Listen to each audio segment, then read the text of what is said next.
Alors, pour coller un peu à l'actualité, vous avez vu que la Palme d'Or a été remportée à Cannes par oui, par un réalisateur iranien.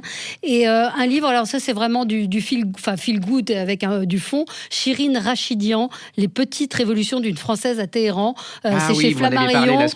C'est très sympa à lire. C'est malgré le fait, donc c'est une jeune femme en gros qui est d'origine, sa mère est iranienne, son père est français, sauf qu'elle tombe enceinte. Elle se dit tiens, j'aurais bien retrouvé mes origines, savoir d'où je descends, et elle se rend compte qu'elle n'a pas du tout de sang français et que donc son père est vraisemblablement iranien. Elle part à Téhéran à la recherche de son père. Donc c'est une alors il y a le régime des mollahs, donc il y a une critique sous-jacente, mais il y a aussi ce peuple iranien qui est là. Il y a cette cuisine iranienne. C'est un roman joyeux malgré tout, et puis c'est une écriture que moi j'ai beaucoup aimée, qui est très contemporaine, très actuelle, d'une nana indépendante qui a 40 ans, qui tombe enceinte et qui tombe amoureuse d'un Iranien. Enfin c'est très sympa à lire. Ce qui me fascine avec ce pop, c'est on se sent proche. Je sais. Alors c'est vraiment, on se sent. Moi, je me sens très très proche de ces gens, de leur culture.